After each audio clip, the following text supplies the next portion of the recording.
Hey there folks, Luke here with the Outdoor Gear Review. I hope you're all doing well. Today for this episode, this is part 1 of After the Camp for the Solitude overnight adventure. Go ahead and get comfortable, grab yourself some coffee, let's go ahead and get started. Now typically when I do After the Camp it's just one part, but I've had requests to show off the Terminator Pack and show you guys how I went about packing it. So you guys asked for it, that's what we're going to do. So like I said, this is part 1, we're going to go over the trip, the experiences, and so on. And then in part 2, we'll go over packing the bag. So, with that being said, let's just go ahead and start with the experiences from that overnight trip. Now, that was our very first trip out to Lone Wolf Mountain, and we had such an awesome time. Or, I know at least I did, and based on your guys' feedback, I hope you all did as well. It was a beautiful day. Absolutely gorgeous, blue sky, sunny, super duper windy. I actually got a little bit of a sunburn from that day. Now, when we started out, when we got to the mountain, it was super windy and the humidity levels were very low, and I was worried about starting a fire because at those wind levels it'd be easy to spread that around. And it's kind of funny that I spoke about that. Gosh, it sure is windy. That does alarm me a little bit about having a fire. There's already been a number of small forest fires this year, and then what do you know? Through the day we start smelling smoke. And we see that the neighbor's yard is on fire. They burnt a good portion of their yard, part of the bank and part of the backyard. Now in the video, I didn't show it because I had to cut things out or the video would have been super long. But I had to keep running down the mountain, kind of taking a peek through the woods just to make sure that they had everything under control, just in case I needed to run out there and give them a hand as well. They didn't seem too alarmed about the fire because, well, they didn't call the fire department. They did get it out on their own, so that's great. But I definitely made sure to kind of, keep an eye on things. Talking about experiences from that trip, I'm just going to go ahead and jump to this. Now, I did have an odd experience that night, right before we turned into bed. Now, I did some time-lapse footage of the sunset. So I had this one camera set up on top of this hill. And basically, it's set out there till way after dark. And the battery eventually died. Sadly, it didn't record all the sunset that I wanted. But that's how it goes sometimes. Now, so it's probably about 9:30, maybe 10 o'clock. I decide to go out and grab this camera. And so we're at the top of the mountain. This is where we're camped out. We have our little fire. And all the way across the top of that mountain is where I had that camera. So we had to go a pretty good distance to go get it, to retrieve it. So as I'm walking across the top of this mountain to go get that camera, I have my light stick. It's illuminating my way. I think I saw someone standing in the middle of the field. It was just right at the point where it's just a little bit too far of a distance for that light stick to throw the light. So it's like, what I'm seeing is kind of like a brown silhouette, if that makes any sense. It looks like someone is standing there, just kind of watching me in the middle of that field at the top. And, I kind of shook it off. It's just like, with the dim light, my eyes are kind of, playing tricks on me. So I keep on going. And I see it again for a second time. And, it doesn't freak me out or anything. And I'm just like, again, I'm thinking, gosh, that's funny. My eyes are playing tricks on me. I see that brown silhouette standing there again. So I grab the camera and I start coming back. And this time I'm heading towards the fire, towards where we camped at. And I'm kind of walking past some trees, right? Now, before I pass that first tree that blocks my vision of the campfire, so I'm like over here, I see what looks to be, again, that brown silhouette standing right in front of my tent, right behind the fire where I was camped at. And as I walked past the trees, it disappeared. Now, personally, I don't know what to think about that. As I experienced that, the hair on my arm stood up. It's standing up just a little bit now. It definitely kind of gave me the creeps. I wasn't fearful. It definitely didn't scare me, but it gave me the creeps all right. Now, I have to say that I'm really excited to go back out and go out for another trip. Will we experience anything again?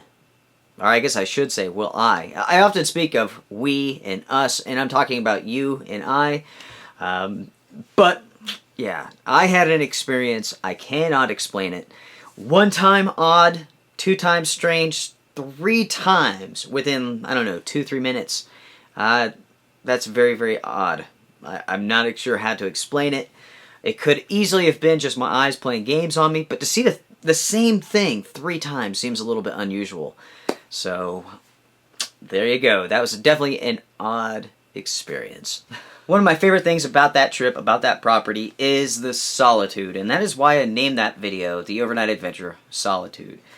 I could sit on that mountain just about in most places, and I don't hear anything, and I absolutely love that. You know, I've never had therapy before, but I'm sure it must feel like some weights lifted off your shoulders or something, and that's exactly how it is when I go to that property. That's how that trip was for me. It was absolutely amazing. Just, I loved it. I really did. It was a great time. I hope you all had a great time as well. As we went walking around the property, I pointed out tons of deer sign, and of course, on the trail camera that we set up, we caught lots of animals. There was a couple pictures that I did not post on there. One looked to be a gray cat running through, and I actually caught that gray cat again on the trail camera. Must be a neighbor's cat? I have no idea. That's a pretty good distance away for that cat to be roaming. And I'm guessing it's a cat. It's still kind of blurry. If I can get a good picture of it, I will post it on the screen for you all. But yes, lots of deer, lots of raccoons running around. I did find some coyote scat. Very old. It's just kind of spreading out towards the wind. But yeah, the trail camera is still out there. We're still capturing pictures. It's been about 2 weeks since I've been out there, so I need to get back out. Maybe it'll stop raining. We actually had some snow the other night, so hopefully soon get back out there. I may do videos on what we capture with the trail camera if you guys are interested. The sunset that night was one of the most spectacular that I've seen in a very long time. The sky was just, it was on fire. I don't know how really else to put it other than it looked like it was on fire. Just beautiful dark oranges and reds. It was just absolutely amazing. And later on that night, we saw some pretty good shooting stars. Ah, man. Just a piece of paradise, my friends. A piece of paradise. I want to go ahead and switch my focus over to the gear, and why don't we start with the Eberlestock Terminator Pack. Very large pack. It is, without a doubt, military quality, and that means that it's going to be overly built, it's going to be extremely heavy. Now, with that being said, I have to say that it is an incredibly comfortable pack. Even with my loadout, which was right around 40-something pounds, I don't remember exactly, 40-something pounds, it was very comfortable. I had no issues packing that up to the top of the mountain. Yeah, I love the Terminator Pack. Now, the Terminator Pack has an integrated scabbard in it, so you can put a weapon. It's weapon compatible system. To me, that is a feature that I'm unlikely to use. I would like to see Eberlestock produce a version of the Terminator Pack that does not have the scabbard in it. I like the pocket, but I don't have a use for sticking a gun down there. So that kind of separates the pack a little bit more from your back, having that empty space, that void. I'd like to see that void removed, and so that pack really fits up nice and close to your back. I think it would make it just a tad bit more comfortable, especially when you're carrying that heavy load and it's kind of pulling itself away from your body. That is why I make that suggestion. Now, in the future, I will be doing an updated preview for the Terminator Pack. Originally, I did my video on the Terminator Pack when I first started the channel, and it was pretty bad, I have to say. I'm pretty sure that the entire time I said, and that's just a general characteristic of people who are starting out on YouTube. Getting into the flow of talking to the camera is difficult, so a lot of times people will say, and I definitely did. So we may be doing an updated preview on that, and eventually we will be doing a review on the Terminator Pack.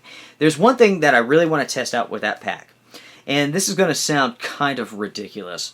The day after, when we finished our overnight trip and I was heading down to the vehicle, the pack was quite a bit lighter weight than it was when I first got there. I drank most of my water, so that's about 6 pounds gone. I ended up leaving my saw at the top of the mountain. So the pack was, quite a bit lighter. As I was hiking down the mountain, one thing that just really popped in my head was, wow, this backpack is incredibly comfortable. It really feels good with this lighter load. Now, this is the ridiculous part. I am dying to test out this pack again for another overnight trip, but with ultra light gear. Go as light as possible and use that pack. The ridiculous part is that you're using ultralight gear with a backpack that is anything but ultralight. But it really dawned on me, man, that pack is comfortable. And if you can keep your loadout lightweight, man, it's a great pack. So that is just something that I really want to test out. Like I said, it is a tad bit ridiculous to go with ultralight gear with such a heavy backpack. But the truth is, man, that is a great pack. I really do like it. I like the fact that you can take the top compartment and use that as a fanny pack. And if you're not going to use it, take it off. You will save yourself about 1.5 pounds, maybe 2 pounds, by taking off the lid altogether and not using it. So, again, just a great pack, very comfortable, lots of places that you can put the gear, you can organize it a number of different ways. And in part 2 of the After the Camp, I will show you guys how I went about loading that pack. So next up, we have the ORC Combat Tent. Now, if you go out looking for the ORC Combat Tent, you're going to look to pay about $306 if you pay retail price. And that's straight from ORC directly. I would highly recommend that you look on eBay. You find one of these tents very, very cheaply. Let's go ahead and take a look, see what we can find it for. $129, $115, $169. Yeah, so as you can see, the prices were just range. You're looking to pay about $100 to $200. So make sure to check out the condition if you decide to buy one. You want to get one that's in good shape. Especially if it's used military surplus, you want to make sure that it's in good condition. Now when it comes to setting up the ORC Combat Tent, very, very simple. You have 3 poles. The 2 poles that are the same size go for the body of the tent. The one shorter pole goes for the backside. Very simple to set up, a very secure tent. The winds were rocking about 30 miles an hour, and that tent handled it just fine. When it was all zipped up, it did get a little bit stuffy. On the inside of that tent, it has that fabric that will basically block out all light, so I guess you can't be seen, at nighttime. So I think that does reduce a little bit of the breathability. So if you're using that tent and it's humid, or it's really cold, you're going to get some condensation to build up in there. And that's why it's important to have a nice airflow. Keep it unzipped just a little bit. One thing that has to be mentioned about the ORC Combat Tent is that it is heavy. That is a 5 to 6 pound tent. So for a backpacking tent, man, that is a lot of weight. You can find very inexpensive tents that are very good quality that are much lighter weight than that. And that is the one big flaw to that tent in my eyes, is that gosh, it's just too heavy. But of course, this is a military surplus item, and there's a reason why it is so heavy. But that has to be mentioned. It should be mentioned that the ground fly that I used with the combat tent is a piece of Tyvek, which I believe I ordered from Amazon. You can find Tyvek super duper cheap all over the place. You can get it at Lowe's Hardware, Home Depot. If somebody in your neighborhood is building a house, run by and ask them if you can have a piece. A lot of times they'll have some leftover material that's big enough for your tent, for a ground sheet, and so on. They'll just give it to you. The sleeping pad was the Thermarest ProLite Plus, and very simple to set up. You just basically pull it out of the stuff sack, which is not included, by the way. You have to buy those at additional cost, which I believe they're right around 20 bucks from Thermarest. I think that's pretty poor, pretty cheap. I found one at a local gear store for $5. So for $5, I was like, okay, But anyway, that's cheap of you, Thermarest. Awesome sleeping pad though. Self-inflating. I mean, all you have to do is just pull it out, undo the nozzle so it can get some air, throw it down on the ground, and it inflates. Very comfortable. I slept great, no doubt about it. Now, I have to mention that there is a Marpat version. I believe Thermarest calls it the Marpad, which we are going to get in. I cannot wait to do a review on that. Personally, I like that Marpat camo. So, yeah, whenever we get that in, I'm definitely going to be showing it off. But again, very comfortable night, slept great, great pad. Now, a lot of people had questions about the Snug Pack Jungle blanket. Now, the temperature rating for that blanket is down to about 45 degrees, and they say that's the comfortable rating. The temperatures that night got down to 40 degrees. And I have to admit, I woke up chilled a number of times, maybe 2 or 3 times. Not cold, but I was chilled a little bit. So yes, we were about 5 degrees colder than their recommendation. So personally, I think it's a great product. It's kind of like a modern version of the Whoopee blanket. It felt very good against the skin. I did stay warm. I stayed comfortable. Towards the morning, I did wake up a little bit chilled here and there. And of course, I didn't have the tent sealed up. I had it wide open on one side so I can have a nice airflow, just to really, negate the moisture buildup inside of the tent, which it did. Coming up shortly, I will have a preview on the jungle blanket. Next up with our gear list, we have the Sunjack Light Stick. and I had 2 of those. They really do work well. I'm very, very impressed with that product. Man, the lifespan on the lowest setting of the light is just forever. I mean, it's days worth, and it's very impressive. For recording purposes, man, it really does a great job. Because I could set those things around me, I could sit in front of the fire, and you guys could see the fire, you guys can see me. I mean, it really does help with my recording at nighttime.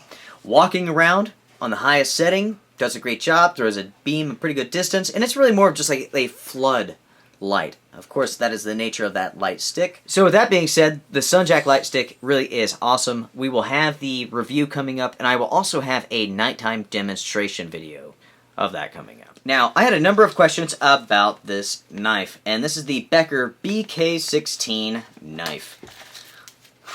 This is one fantastic blade. This is a great bushcraft knife. It really does a good job of just slicing through wood. Everything that you want to do while bushcrafting, this knife is suitable for, and that is the BK16. One thing I added to this was the leg support strap, and this is just something that I made very, very simply. In the future, I might actually make a video showing you all how I went about making this, because like I said, it's just a very simple design. So if you guys are interested in that, let me know, and I will make a video. The axe that we used was the Mora Camp Axe. Fantastic little axe, little hatchet. It's not much of a splitter as you guys saw in that video. You definitely have to work at it to really bust up some wood. But, I mean, that's, you know, the purpose of that axe is really not mainly on splitting wood. You're going to be using that to take down some small trees, you know, maybe de-limb and stuff like that, and then ultimately some minor chopping, which it succeeds at. It's a fantastic little hatchet. It's super duper lightweight. Mine is bright orange. There is a green version out there. You just can't go wrong with Mora. You cannot go wrong with that hatchet. It's really ideal for backpackers and hikers because it's so lightweight. Definitely a win in my book. The last piece of gear for this trip was the Blue Hawk saw. Very, very cheap saw. Performs at a $9 level. I will go ahead and just show you some footage of that saw right now. Now, the saw that I brought with me is a Blue Hawk saw. This is a very, very inexpensive saw. Medium quality in my book. This runs for about $9, and you can usually find these at Lowe's Hardware. Very lightweight. It does a good job, but I mean, for $9, you have to keep in mind that it's a $9 saw. There are saws out there that cost $20, $30, and they perform like a $20 to $30 saw.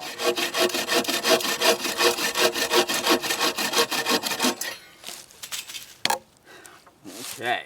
So my friends, that pretty much wraps up part 1 of After the Camp for the Solitude Overnight Adventure. Please remember, part 2 is coming up, and that is where we're going to go over packing the Terminator Pack with our gear. If you guys have any questions for me, please feel free, drop me a line, let me know. Make sure to like, comment, share, subscribe, all that good stuff. I will see you guys around. Strength and honor. Thank you for joining me. Be well, guys. Take care.